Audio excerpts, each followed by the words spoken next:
Okay, go ahead.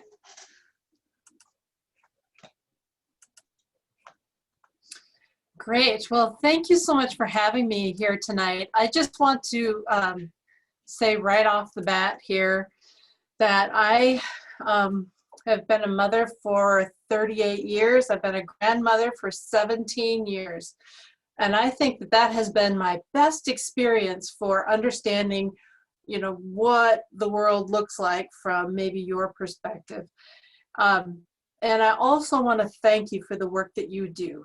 The reality is, without really quality childcare, early childhood development, our economy does not thrive. Our households do not thrive. And so the investment that you're making in learning more just really enhances all of that, and you have my respect for the work that you're doing. So I became involved with the Alaska Department of Fish and Game just about 11 years ago, and we really want to talk about the importance of getting those kids outside and the connection to brain development and the work that kids are doing. Their playtime is actually their job. They're working at that time. And it might just seem like, well, they're just fooling around, but no, they're doing much more than that. So I've got a little question for you. I'd like you to put into the chat box where you are, if you're in the Anchorage area or somewhere else in the state, and the age of the kids that you're dealing with, the children that you're dealing with. And that'll give me a little more background to go off of, if you wouldn't mind putting that in there as we're talking. We're also going to do a little, I hope this works, a little gaming and thinking about some of the questions that kids might be asking about wildlife in Alaska. And let's see if we can have a little bit of fun with that as well. So I'll be bringing up a Kahoot screen, and it'll have a link. You just need to click the link and put in the code. We can ask these fun questions. Let's keep it light and moving fast here because everybody is Zoomed. Before we start any of the other activities, I really want to talk about being safe outside. I know that some parents and some care providers are concerned about wildlife safety in particular. So with littles, I always think, you know, we need some muscle memory when it comes to dealing with bear and with moose. They shouldn't be standing there thinking, is that a brown bear or a black bear? Should I lay down? Should I run away? What should I do? So you can actually practice this with them. And it's just like red light, green light, okay? If they see a bear, what they should do is stop. They should stay with their group to begin with, be making noise and playing, but if they see a bear, all they need to do really is stop. Do not run from a bear. If they see a moose, let me see if I get this right. If they see a moose, you can definitely run from a moose. And you should run from a moose and try to get behind a tree. So I've played this game with a group of kids, and I just turned the cards back like this. So I would turn one around and say, it's a moose, go! And they would run like crazy. Turn another around, there, stop! And they would stop in their tracks. And so they just practice this over and over again. So it becomes part of how they understand their body is supposed to respond to seeing a bear or a moose. Now, hopefully they're nearby an adult who can help guide them from that point on. But this little practice is a gift that you can give them for future, that they understand that this is how they need to respond to seeing a bear or a moose outside. So we don't want you to feel like you can't let them get outside because of the possibility of them seeing a bear or a moose. The next thing is, you know, when it comes to science in particular, some folks would really like you to have those kids have a clipboard and be taking down data points when they're 3 or 4 years old. I say no. If we want kids to be confident and strong outside, they need to have their hands and feet free to move. They need to, at this point, they really need to get that confidence that they can hop off a log or jump off of a rock or skip over whatever the case might be with strength and accuracy. Because if they're falling down on their face or fumbling with this clipboard thing, that does not really help them gain the confidence to be outside, to have command of their circumstances. So I say hands free whenever possible. So I encourage you to practice red light, green light, stop and go. And if you want more information about wildlife safety and having students outside, we can definitely talk about that. And making sure that their hands and feet are not tied up in anything else but the work that they're doing, without that necessarily the clipboard. It has its place in time, but for early childhood, I suggest that you keep it free.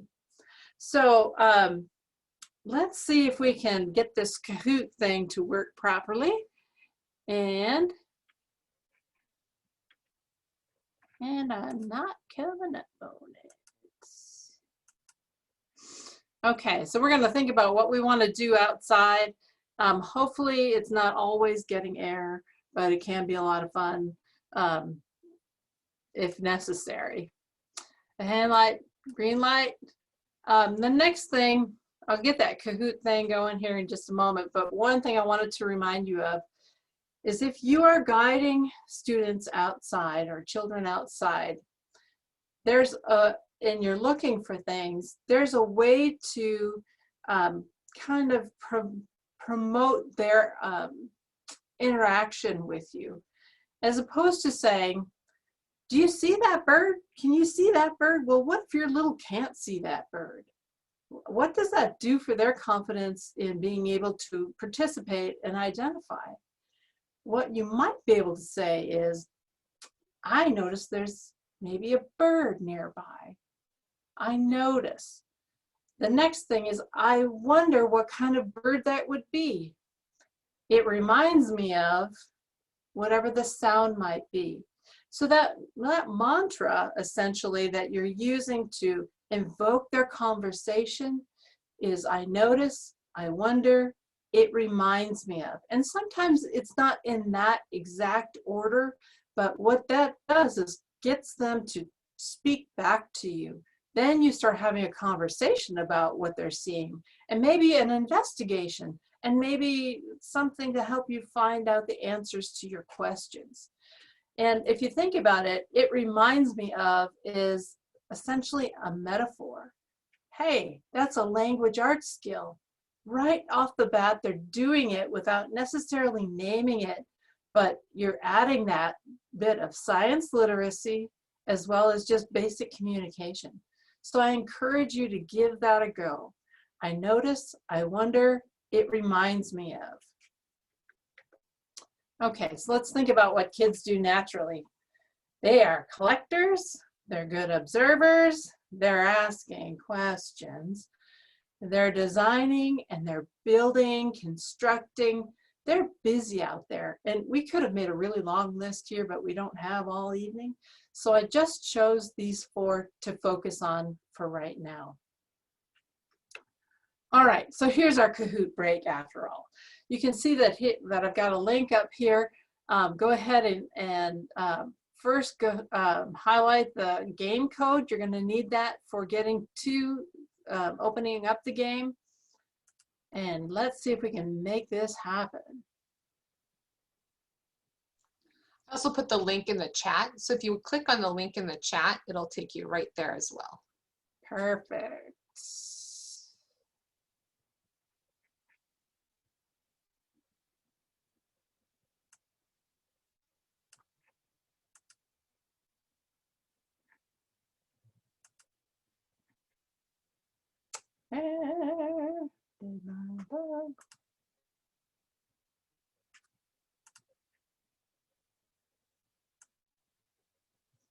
I get the code too, right?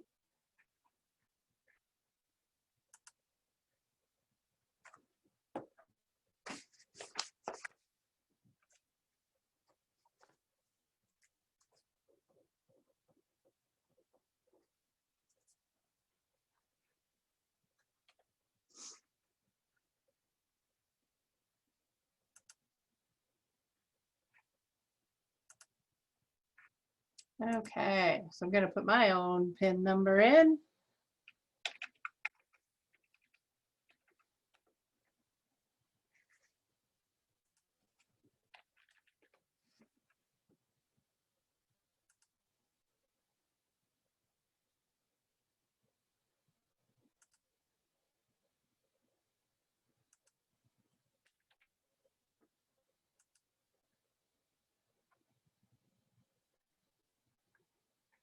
All right.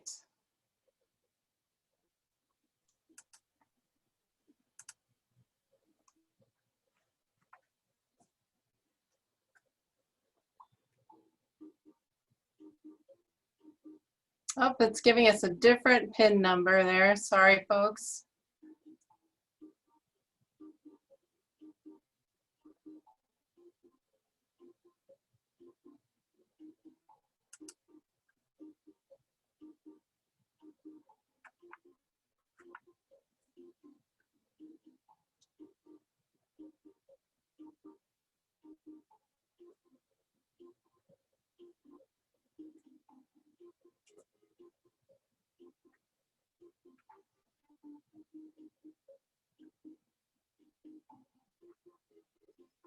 Are you able to get in there?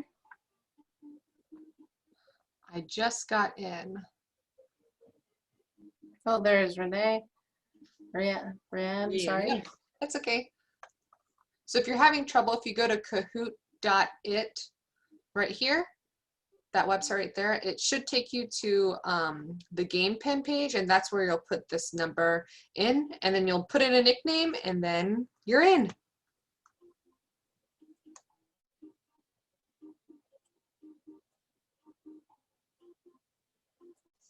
Little background music is sort of addictive, I just have to say.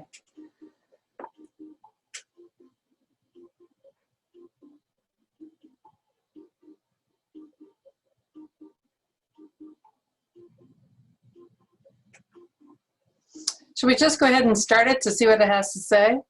Yeah, let's All right.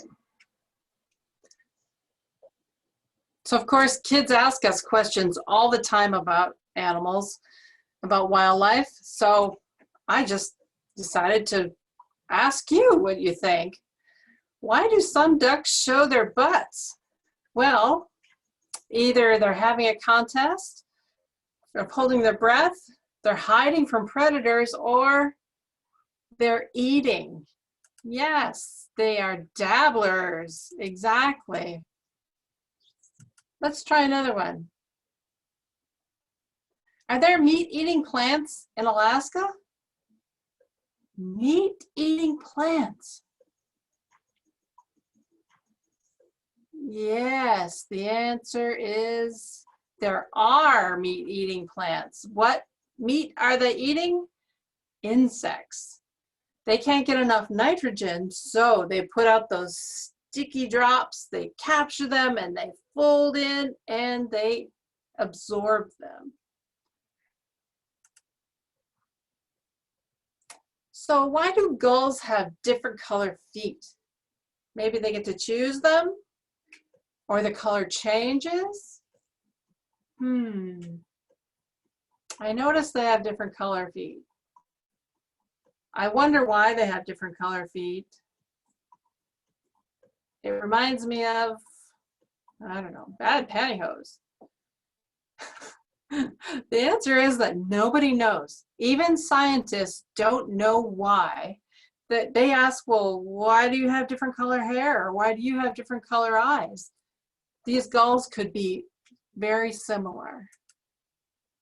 All right. Why does moose poop look like a chocolate covered almond?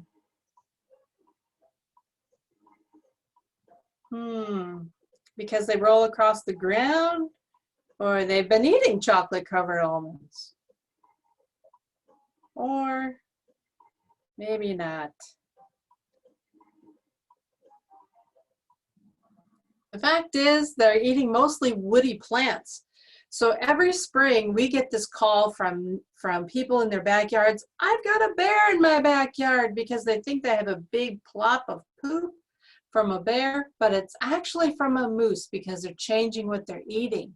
So they're eating these woody plants right now, and that's all that's really left in their gut.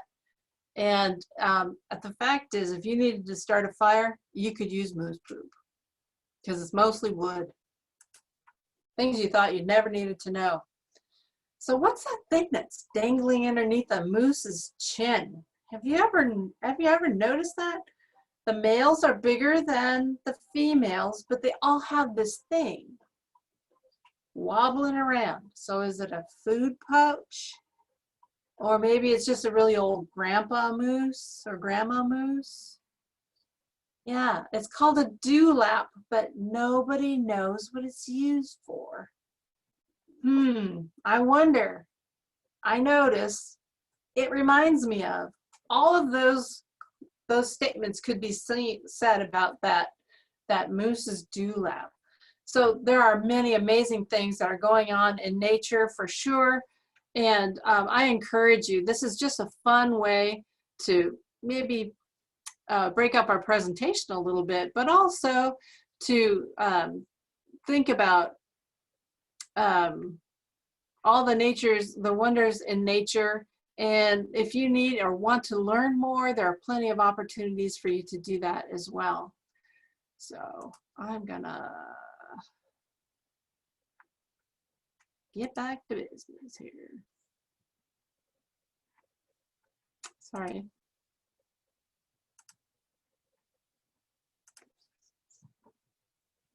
All righty, thank you for your patience as we experiment with that. You know, we talked about the different types of children that might be really interested in different activities at different times. They're not all, you know, categorized into these slots, but we see them drifting through some of these different scenarios. So there are kids that, I mean, almost all of them are collectors. They can't help themselves sometimes. And I encourage you to, it doesn't necessarily, it's not a bad thing. It's actually really a good thing. It's innate in all of us. And it really promotes that loose parts play that helps them to organize how they're seeing and working with materials. Now, I talked about having free hands and collecting. So here is how duct tape comes to the rescue.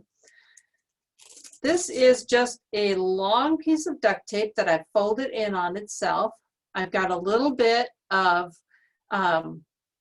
Velcro that we put it together with. And this can be used as a belt or a sling alongside of a student. And I used, what did we ever do before glue dots? I just don't know. So this works out really well because you can just slide the glue dot on and you can see all kinds of things hang on to it. It sticks very well. So as they're collecting things, they can put them on this belt, or you can use it in a lot of different ways. But it also gives them an opportunity to recall what the walk was like. Well, first I found this shell and I really didn't know where it came from or why it was there.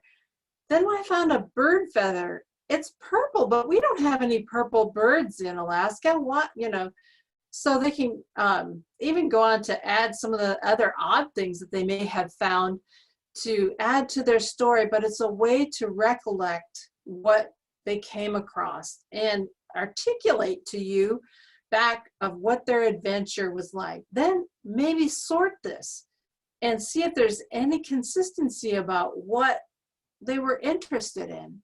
It's a fun way to kind of bring that all together. The nice thing is the Velcro is easy enough that it breaks apart without potentially being a choking hazard. It's also easy to clean if you need to sanitize for other use. And you know, this circle is a great way to delineate space for them to do investigations. So you can just lay this down in an area and say, all right, let's count how many plants are in this circle. So you can use it for a lot of different things. I would use a brighter colored duct tape if I were you, just so that you can find it quickly. But there are also plenty of games that you can play with this little this little circle. Some people use them as headbands. I've seen them use them for that, and they just stick their stuff on their headband for fun. It's a great photo moment, but that's just one way to kind of stay organized with what they're collecting. Another way for you to put some longevity into that collection is using these little boxes that are usually used for beads or for jewelry, because you can see through it. I actually have moose poop in here, and kids come and take a really close look at it, but they don't have to touch it. They don't have to come too close with it, but you can categorize in here because you've got the different boxes. It's an easy way to carry it around. And then when you're done, when you've had enough of it, this goes back into nature, because we haven't collected or taken something away that shouldn't be in nature. So it's a great way to kind of focus on what they've been looking at and what they're interested in, and they can come back to it and learn more about, what are some patterns or some consistencies. So that's a fun way to get started with that. I noticed that the world changed overnight, and I wondered what I could do that would be interesting. It kind of reminds me of powdered sugar. One thing that you can do with students is just take a dark piece of cloth, if it's snowing or if there's snow on the ground, and let that snow fall on that cloth. You might think that is way too simple, but it's not. You would be surprised at how interested they are at seeing the different shapes of different snowflakes. They'll stand there and watch that for the longest time. But we notice that those snowflakes are all different from one another as they are. It's a great opportunity. It doesn't take any space to carry this around and just have it in your pocket. Or if you want to highlight something that you've found, put it onto this and give it a little showcase moment and opportunity there. I work on C Street. I took a little walk this fall, and in 2 blocks, I was able to find quite a variety of seeds. It took no time at all to gather a huge array of different seeds. Again, this is another opportunity to look closely at it with a hand lens. Some of these seeds disperse by hooks, some fly in the air. You can experiment. There's a lot of ways that you can experiment with these. You can even put an old sock on a kid's hand, and they brush it through the seeds, and then they've collected them in their hand, and then they can sort them and learn a little bit more about those seed types. So this doesn't take not very much advanced setup, but it's offering itself to us. So it's kind of fun to check that out. I encourage you to try it. I enjoy it just as an adult, actually. Now, the observer kid. Now, this is such a great time to start thinking about what animals, what wildlife might be in your area, because we're in that transition zone. So definitely Footprints in the Snow is one of my favorite books for learning about tracks for young kids, because most of the species that are listed in here are found in Alaska. It looks like Alaska right now in particular. So having that as a backup and reinforcement to start talking about, well, we're just going to really focus on some of these tracks and see who is in the area, see if we can figure out who is in the area. Another way to introduce the concept of looking for tracks is tinfoil. So I hope that we can see this. I set out a foil track, and if you put it on carpet in particular, students your kids can walk across it and make a trackway. And then if we can put these up in a classroom and figure out whose feet are we talking about just among the students. Now, there are some lesson plans that ask you to paint the bottom of their feet or the bottom of their shoe or something like that. I say when I'm done with this, I can recycle it right now, and it's just a fast and easy way to demonstrate that concept and kind of get them starting to think about it. Now, when we go outside and start making observations, maybe we need a little more information. We have track cards that are free and available for you to use. They're made right in the rain paper, so they're not going to go away. If you've got 6 kids or 20 kids that are in your class, we can provide one for everyone. Keep it in their pocket, so when they need it, they pull it out, then they put it back. They've got their hands and feet ready to keep their balance. Tracking never gets old. So if you see something that you are not sure about, take a picture, send it to Fish and Game. We'll help you decipher what it is. If you really get excited about it, Track Tuesday on Facebook is happening on the Fish and Game's Facebook page, and they're doing all sorts of interesting discoveries. So there's an opportunity to learn for yourself as well. And finally, if you think you've got something really interesting going on, you can borrow a trail camera and we'll show you how to set it up in your area to catch those animals in action and see who is in your backyard. Okay, the inquiry. Mom, why is it like that? I don't know, why is it like that? So it's really fun to kind of, instead of just answering the question, how can we figure out, how can we use the I notice, I wonder, it reminds me of, to set up a test to figure out what is happening. One of my favorite tests that's super easy to set up is about the benefit of trees. One of the things that, you know, people talk about trees as homes, but they don't always talk about the other benefits trees give us. This little card with a little tag in it can help you answer that question with students. So maybe our question is, how do trees help the air, keep the air clean?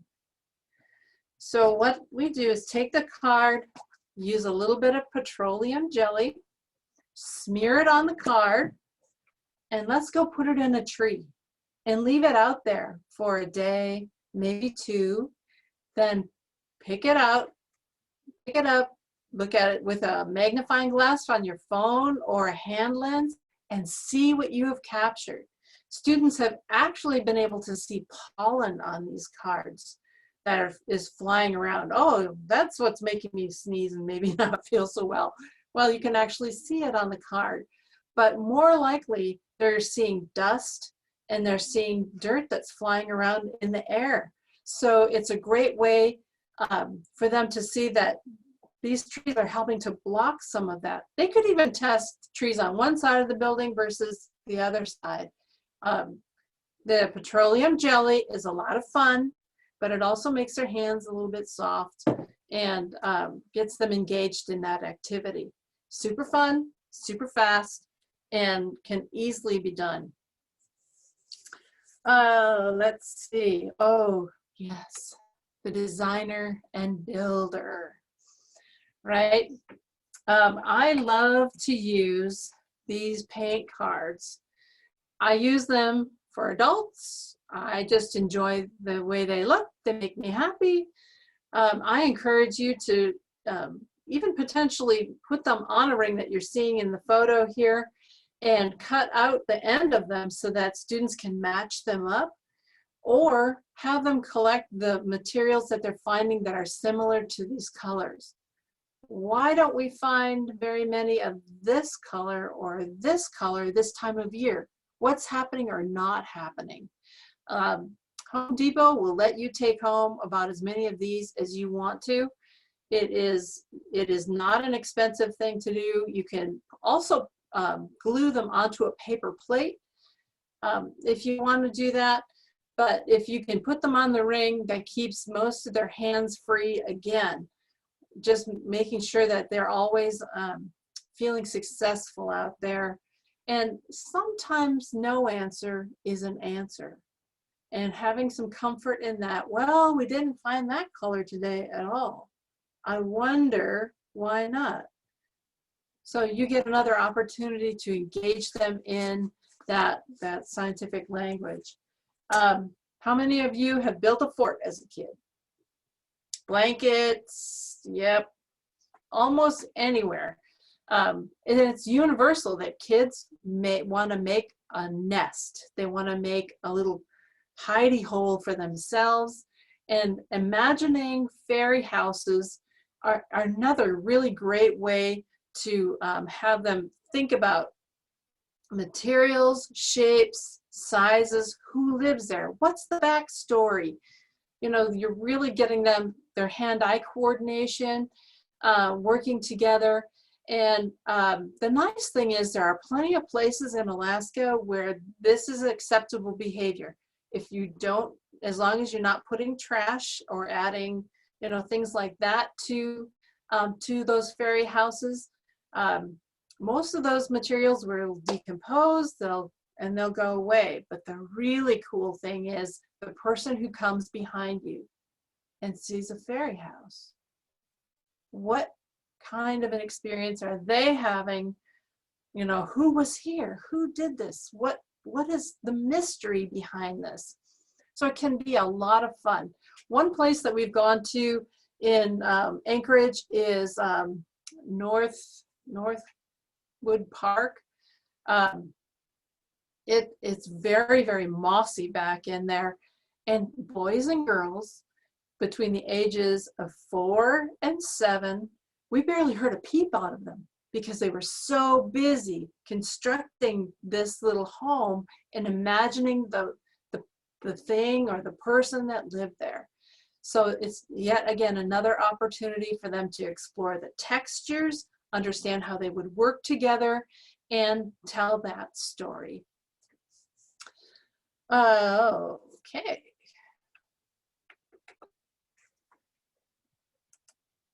How are we doing so far? Doing good? Doing great. Awesome. Good deal. Let's see. Oh, one thing I wanted to talk to you about too is really engaging your camera.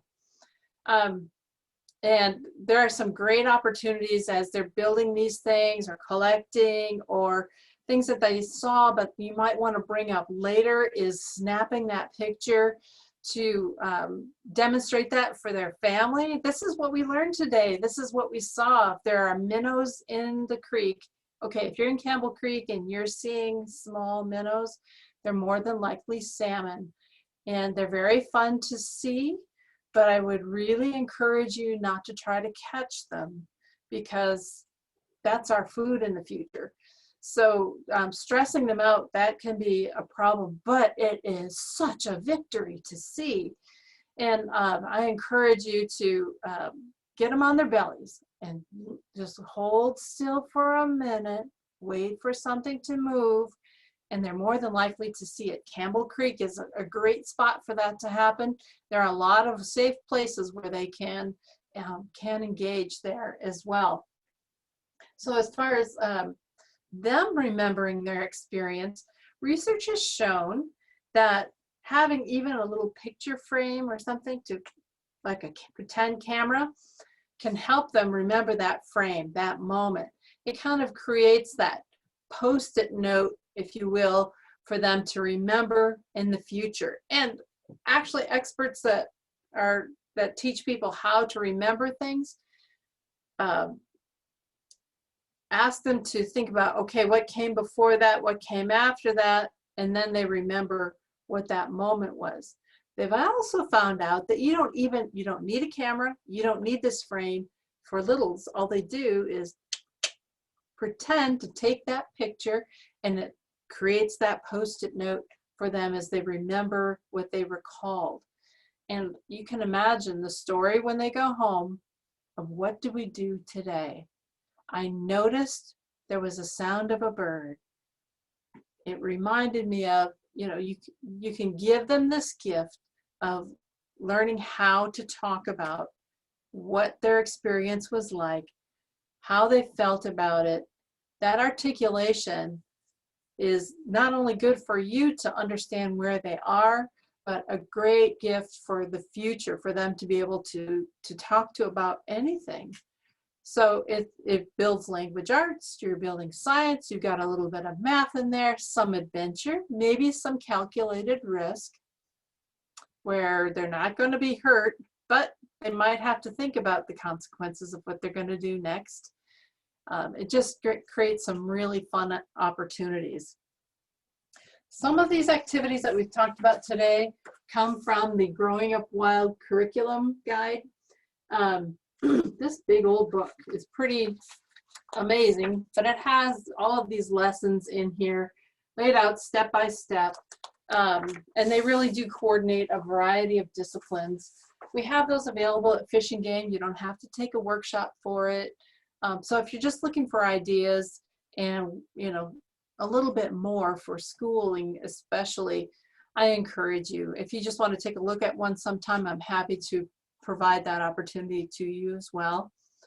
And we also have a really great website. I'm hoping I can get up here for you.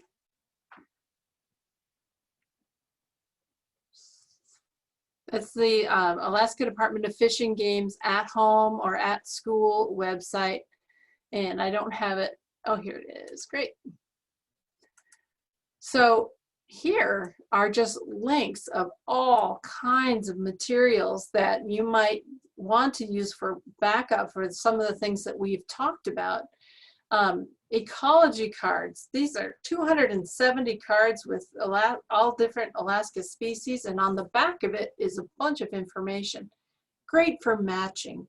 Great for learning about if you're going to focus on squirrels. You know, it's a great opportunity for that. We also have kids magazines that you can get for free, all about Alaska's wildlife, and they may not be readers, but they are listeners.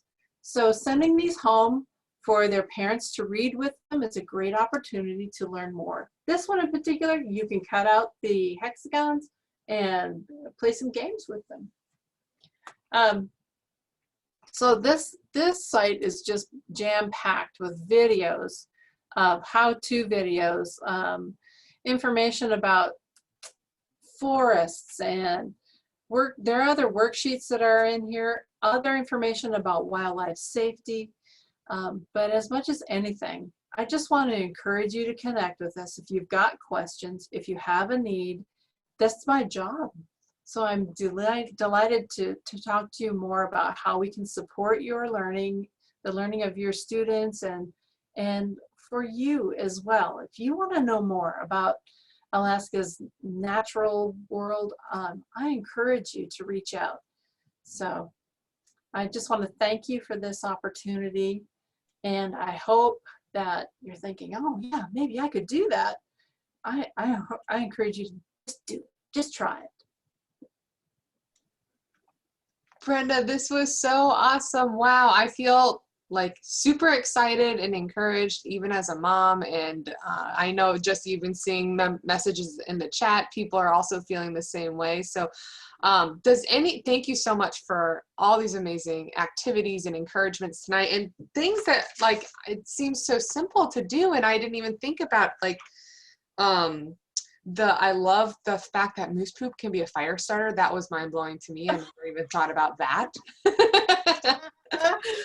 Take a moose camping, nugget, right? take a moose nugget and just leave it out, and after a while it just turns into sawdust. That's all that's left.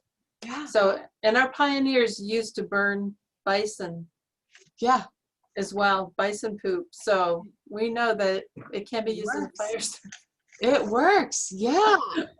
Well, I want to open up the floor for questions. So I'm going to go ahead and stop the recording.